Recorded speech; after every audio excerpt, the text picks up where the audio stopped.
Welcome to my YouTube channel Vikas Bajaj LLB. आज एक बहुत ही सेंसिटिव विषय है। इवन मेरी तबीयत बहुत ज़्यादा खराब थी, लेकिन फिर भी मुझे लाइव आना पड़ा। जो आज हम देखने को आ रहा है, आज हमारे सोशल मीडिया पे जो फेमस हो रहे हैं, रामलाल एसएचओ सिविल लाइन। कमाल की बात है, कल रात को जब मेरे को सोशल मीडिया पे जाने का मौका मिला तो मैंने बड़ी चीज़ें नोट की। जैसे मैंने अपनी फेसबुक को खोला, इमीडिएट से बाढ़ ही आ गई। इतने सारे वीडियो, इतने सारे न्यूज़ चैनल कवर कर रहे हैं उसको।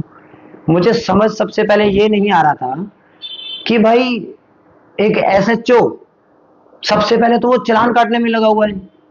दूसरी बात, भाई वीडियो की शूटिंग हो रही है बकायदा। क्या कोई फिल्म का सीन चल रहा है? ये एक एसएचओ की मेन ड्यूटी होती है लॉ एंड ऑर्डर मेंटेन करना, और वो क्या कर रहा है? चालान काट रहा है। ठीक है, पुलिस एज एक एनजीओ चालान काट सकती है, उनके पास पावर है। लेकिन बुलेट के पटाखे बज रहे हैं या थार गाड़ी पे फिल्म चढ़ी है, उससे फायदा क्या मिलने वाला है पुलिस को? बजाय कि लोग कानून इंसाफ के लिए चौकी थानों के चक्कर काट काट के अपना सिर पटक पटक के मर जाते हैं, लेकिन ये एसएचओ लोग सुनते तक नहीं है। ऐसे में एक वीडियो मैंने और देखी जिसमें प्रॉपर वीडियो शूट, यानी कि एक फिल्म की शूटिंग, जिसे बोलेंगे फिल्म शूटिंग। कैसे कि पार्क में एक दबंग सा पुलिस ऑफिसर अपनी पुलिस की मिली जिप्सी के अंदर भाग रहा है, मतलब दौड़ लगा रहा है। करनाल पार्क, करण पार्क का ये मौका था जो उसमें लिखा हुआ था, जो बस स्टैंड के बिल्कुल साथ लगते हैं। ऐसे भगवा रहा है और चलती गाड़ी पे वो स्टाइल से उतर रहा है, दरवाजा खोलते हुए बाहर निकल रहा है और एक बंदे को ऊपर चढ़ने से रोक लेता है। क्या है ये? इतनी सारी मीडिया लेके आप क्या करने जा रहे हो? अरे उस पार्क में क्या आतंकवादी बैठे थे क्या? पुलिस जनता की नौकर है और ये सच्चाई है, इसको हम सबको मानना पड़ेगा। ये जितने भी एसएचओ ये नाटक कर रहे हैं, ठीक है, इनको डीजीपी साहब ने कुछ संदेश दे रखे हैं, आप उसको फॉलो कीजिए। आपके काम में कोई इंटरप्ट नहीं कर रहा, आप करिए ना, किसने रोका आपको करने से? लेकिन मीडिया को अपने साथ साथ लेके घूमना, अरे आप कोई फिल्म के स्टार हो क्या? आपके कांधे पे 3-3 स्टार इसलिए नहीं लगाए गए कि आप सारा दिन मीडिया में बने रहोगे और कोई काम नहीं है आपके पास। जितना टाइम आप मीडिया में सारा दिन बात करने में लगा रहे हैं, जनता की अगर सुनने में आप टाइम लगाए ना, तो जनता की तकलीफें कम हो सकती है। देख के मैं तो दिमाग ही चकरा गया कि हर जगह रामलाल की शूटिंग, रामलाल की शूटिंग। अरे भाई, आप सरकारी मुलाजम हो, जनता के नौकर हो, जनता के टैक्स के पैसे से आप लोग तनख्वाह लेते हो, सोशल मीडिया में आने के लिए नहीं। आपने किसी का एक स्कॉर्पियो का, पता नहीं थार का एक चालान काटा 50,500 रुपए का। अरे कमाल होगी भाई, चालान तो पहले भी कटते आए हैं, उसके लिए आपको सोशल मीडिया पे आकर रील शूट करने का क्या मतलब था? स्पेशली उस आदमी ने 50,500 का जब चालान भरा, आपने उसके साथ रील शूट की। क्या मजाक लगा रखा आप लोगों ने? क्या डीजीपी साहब का ये ऑर्डर है? जनता को इस बात को समझना होगा, ये पुलिस सिर्फ अपने आप को हीरोपंती बनने के लिए सब नाटक कर रही है। सेक्टर 14 से लेके पूरा क्लॉक टावर तक और यहां से लेके हांसी चौक तक सारी सड़कें टूटी पड़ी हैं। पुलिस ने कहां हमारी हेल्प करी डाइवर्ट करने के लिए? किसी पुलिस ने भी जनता की तकलीफ को नहीं समझा कि ट्रैफिक को डाइवर्ट किया जाए, लेकिन जनता को भेड़ बकरियों की तरह छोड़ दिया गया। और जिस दिन इस पुल का उद्घाटन होगा, साफ साफ अक्षरों में लिखा जाएगा कि 100 करोड़ रुपए लगाकर हरियाणा गवर्नमेंट ने एक पुल बनाया। अरे आप लोगों ने पुल कैसे बनाया? आपकी पुलिस ने, आपके प्रशासन ने जनता के लिए क्या किया? 100 करोड़ रुपए से लगता है आपको बन गया वो जो जनता का हजारों लाखों करोड़ों रुपए का पेट्रोल फूक गया। इतनी जो तकलीफें हुई लोगों को, उसका क्या? आपने पुलिस को सोशल मीडिया पे लगा दिया। इतना सब कुछ हो गया, देख के मुझसे रहा नहीं गया। तो मैं कल एक कॉमन मैन, एक आम आदमी बन के इस ईमानदार पुलिस अफसर की बातें सुन के दिमाग की नसें फट रही थी। अचानक मेरे को दिमाग में आया कि यार इस आदमी से तो मिलना पड़ेगा, इतना ईमानदार अफसर। क्योंकि जब पुलिस सोने की बन के खड़े हो जाए ना, तो समझ लो महाविनाश सर पे तांडव कर रहा है। जनता के। और ये एसएचओ महाविनाश की पहली कड़ी है।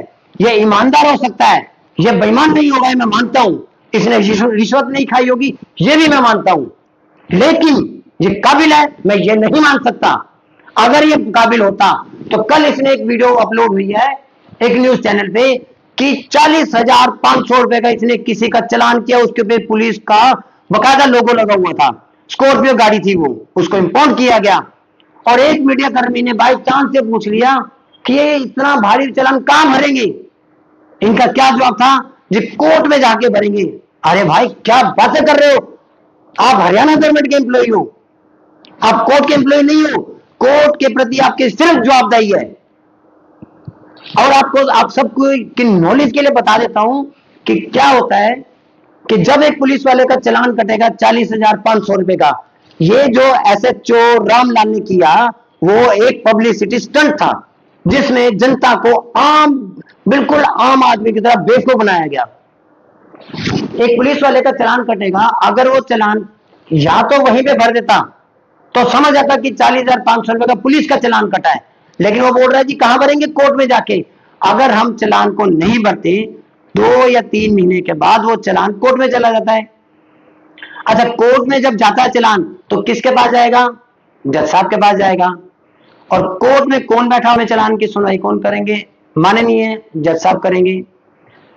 और कोर्ट के अंदर एक नायब कोर्ट भी होता है। नायब कोर्ट वो होता है जो पुलिस का ही एक अपॉइंट किया हुआ अधिकारी होता है। तो जब किसी पुलिस वाले का चालान कोर्ट में जाएगा तो आप लोगों को क्या लगता है कि वो नायब कोर्ट एक पुलिस वाले का सपोर्ट नहीं करेगा? क्योंकि जज साहब को हम भगवान का रूप मानते हैं, और भगवान के आगे हम जब कोई अर्ज लगाते हैं तो भगवान हमारी तकलीफों को खत्म भले ही ना करे लेकिन कम कर देते हैं। यानी कि 40,500 रुपए के चालान को की अर्जी अगर एक आम आदमी लगाएगा तो हो सकता है जज साहब उसको 2,000, 3,000 या 5,000 में छोड़ दे, रिलीफ दे दे। लेकिन जब एक नायब कोर्ट रिक्वेस्ट करेगा कि मेरे महकमे का एक बंदे का चालान है, तो जज साहब हो सकता है कि 200, 500, 1,000 रुपए का चालान कर दे। तो यानी कि इतना तमाशा, एक पुलिस वाले का काट दिया चालान, इसलिए अल्टीमेटली उस पुलिस वाले को रिलीफ मिल जाएगा, और ये मिलना ही मिलना ही तय है। लेकिन सोशल मीडिया पे एकदम से भूचाल आ गया है वीडियोस का। अरे आप किसी पार्क में जाकर रेड करने जा रहे हो, मीडिया साथ लेके जाओगे भागते हुए कि अपनी फोटो, आप इस सिंगल में कहीं के आप हरियाणा गवर्नमेंट के नौकर हैं, जनता के नौकर हैं, क्योंकि जनता के टैक्स के पैसे से आपको तनख्वाह मिलती है, और आपको बिल्कुल भी हक नहीं है ऐसा कुछ करने का। आपको किसने इस बात का वो कर दिया कि आपको मीडिया में बार बार आके इस टाइप का ध्यान देनी है, हर वक्त मीडिया में बने हैं, हर वक्त आप मीडिया में बने हुए हैं। काम किस टाइम करते होंगे आप लोग, 2-4 चालान करके क्या आप हीरो बनना चाहते हैं? इतना कुछ हो गया। इतना कुछ होने के बाद जब मेरे दिल को आघात पहुंचा तो मैं एक कॉमन मैन के तौर पे सिविल लाइन एसएचओ को मैंने कॉल किया कि जनाब मैं आपसे मिलना चाहता हूं। के बाद एसएचओ से मिलने गया तो मैं क्या देखता हूं, मेरा दिमाग सन रह गया। एसएचओ के ऑफिस के बैक साइड पे एसएचओ रूम होता है जहां पे वो रेस्ट करते हैं। चांस की बात है क्योंकि मुझे 5:30 बजे का टाइम दिया था और एसएचओ साहब अपनी सीट पे नहीं थे, तो मैं एक हवलदार से बात करते हुए उनके रूम में चला गया। वहां क्या देख रहा हूं कि एसएचओ साहब के कपड़े बदलने के लिए 3-3 लोग तैनात हैं। क्या मजाक लगा रखे सिस्टम का। जैसे ही एसएचओ साहब वहां से आए, डीजीपी साहब का क्लियर ऑर्डर है कि जनता को तकलीफ नहीं देनी, उनकी बातों को सुनना है। जब मैं वहां पहुंच रहा हूं, मैंने कहा सर आपने 5:30 का टाइम कहते हो, हाँ तो क्या हो गया? अरे तो क्या हो गया मतलब, जनता के टाइम की कोई वैल्यू नहीं है क्या? जबकि हमारे टैक्स के पैसों से आप इस पोस्ट पे बैठे हैं। मुझे प्रॉपर सुना नहीं गया। अभी तो मैं सिर्फ एक टेस्टिंग करने के लिए गया था कि सच में इंसान ईमानदार है कि नहीं है। तो मुझे क्या देखने को मिल रहा है, इस आदमी ने सिर्फ 1 मिनट में ही कहा जी खड़े खड़े अपनी तकलीफ सुना दो। फिर मैंने 3 पेपर उसके सामने रख दिए कि आपकी पुलिस ने ये किया, एफआईआर दर्ज करो इसके खिलाफ। जैसे ही मैंने लिया कि पुलिस का नाम, इस बंदे के तो माथे से पसीना टपकने लग गया। कहां गई ईमानदारी वो? क्योंकि अब पुलिस के ऊपर एफआईआर दर्ज करने की बात आ गई, इसलिए पसीना टपकने लग गया। मात्र 30 सेकंड लगे इस इंसान को वहां से गायब होने में। क्यों? अगर मैं थोड़ा रोक टोक करता तो मेरे को किसी भी सरकारी काम में दखलंदाजी के नाम से मुझे अंदर कर देते। अभी तो मैंने उनको बताया ही नहीं कि मैं एक लॉ स्टूडेंट हूं, फाइनल ईयर का मैं स्टूडेंट हूं। अभी तो मैंने ये बात बताई नहीं, मैं एक आम आदमी के तौर पे गया हूं, तो ये हासिल कर रहे थे हमारे साथ। कहां गई वो ईमानदारी? मैं SHO रामलाल को, SP करनाल गंगाराम पुनिया को खुला चैलेंज करता हूं, आप लोग किसी भी मीडिया चैनल पे जिस पे आपका दिल करे, मैं आने के लिए तैयार हूं। अगर आप मेरे सवालों का जवाब दे देंगे तो यकीनन आपकी वाहवाही पूरे सोशल मीडिया सिस्टम में मैं करूंगा। लेकिन अगर आप मेरी बातों का जवाब नहीं दे पाए तो आप लोग अपनी पोस्ट से रिजाइन कर देना, और या फिर मीडिया में आके शर्मिंदगी करना कि हमने जो कृतज्ञ किया है ये गलत किया है। आम जनता इस चीज को बिल्कुल भी बर्दाश्त नहीं करेगी, क्योंकि आप लोग आम जनता को रिलीफ नहीं दे पा रहे हैं। मेरा एक केस है जिसके ऊपर पिछले 2.5 साल से थाने के चक्कर काट के हमारा खून पानी हो गया है, क्योंकि हमारा खून पानी की तरफ बह रहा है पसीने में से की तरह तर होके। लेकिन ये पुलिस सुन नहीं रही है। काहे की ईमानदारी है तुम सबकी? सबूत मैं देने के लिए तैयार हूं, और आप सबके लिखे हुए आपके सबूत है, ह्यूमन राइट्स तक केस गया हुआ है। लेकिन आपने क्या किया? सिवाय सिर्फ में सोशल मीडिया में आके चिल्लाने के कि हमने ये कर दिया वो। अरे कहां रामलाल राज लेके आ गए तुम लोग? सोशल मीडिया में आना, चलान काट देते। अरे चलान काट के क्या कर लिया तुमने? सिर्फ चलान काट के क्या हो जाएगा? आम जनता को रिलैक्स चाहिए। उनकी की हुई उनके आई हुई हर आपदा में पुलिस उसका सहयोग करती है, लेकिन यहां पुलिस सहयोग के नाम पे शून्य। जब मैं कल गया तो एक लेडी भी वहां बेचारी तकलीफ की मारी आई हुई थी, जो साहब ने क्या बोला कि आप कोर्ट चली जाइए। मैंने भी बोला कि सर तो मेरी भी कुछ ऐसी तकलीफ है तो आप भी कोर्ट चले जाओ। अरे सब कुछ कोर्ट करेंगे तो तुम किस लिए गए हो? तनख्वाह किस लिए ले रहे हो? हमारे टैक्स के पैसे से तुम सबको तनख्वाह मिलती है, और तुम्हें इस बात को समझना होगा। सोशल मीडिया पे तुम्हें हीरो बनाने के लिए हम तनख्वाह नहीं देते। तुम सबको ये इतनी पावर जो दी गई है कॉन्स्टिट्यूशन ने दी है, और कॉन्स्टिट्यूशन किसने बनाया है? जनता ने बनाया है। यानी कि पावर देने वाले हम लोग हैं, और तुम लोग हम सबके साथ गलत करते हैं। कौन सा पुलिस वाला है जो अपनी काम ईमानदारी से करता है? और जो पुलिस वाला ईमानदारी से काम करता है उस सिस्टम में रह ही नहीं सकता। आज इतना बड़ी बाढ़ आई है पूरी सोशल मीडिया पे। IPS DGP पता नहीं कितने लोग, पंजाब में क्या हुआ, एक DGP साहब रिश्वत लेते पकड़े गए। हजारों लाखों वीडियो है सोशल मीडिया पे, पुलिस की इसी चीजों की लेके वो रिश्वत लेते पकड़ी जा रही है। आपने क्या किया?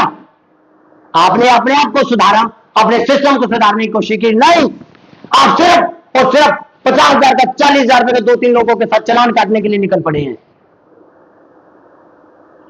अभी मैं न्यूज सुन रहा था, एबीपी न्यूज पे क्लियरली दिखा रहे थे कि फरीदाबाद पुलिस को JNK पुलिस ने कांटेक्ट किया कि ये ऐसे वारदात होने के चांसेस है। हरियाणा फरीदाबाद पुलिस ने क्या किया? उनको कोई रिस्पॉन्स नहीं किया। दिल्ली में बम ब्लास्ट हो गया। कहां गई पुलिस की ईमानदारी? आके सोशल मीडिया पे अपनी गलती क्यों नहीं मानी कि हम फरीदाबाद पुलिस से गलती हो गई? या सिर्फ 50,000 40,000 रुपए का चलान काट के सोशल मीडिया पे तुम लोग अपने आप को भगवान बनाना चाहते हो? जनता का बेवकूफ बनाना बंद कीजिए। और आप दोनों को, SP गंगाराम पुनिया और SHO रामलाल को, दोनों को खुला चैलेंज है, किसी मर्जी मीडिया चैनल पे अगर सच में आपके अंदर और आपके खून में ईमानदारी है तो किसी भी चैनल पे आ जाइए, लाइव डिबेट करते हैं। अगर मेरे एक भी सवाल का जवाब आप लोगों ने ठीक दे दिया तो यकीनन मैं मान जाऊंगा कि आप जैसे ईमानदार कोई शख्सियत भी है। लेकिन अगर आप लोग उसमें बेईमान साबित हो गए, अपने आप को सजा देने के लिए तैयार रहना। यह एक आम आदमी का चैलेंज है आप सबको। धन्यवाद दोस्तों।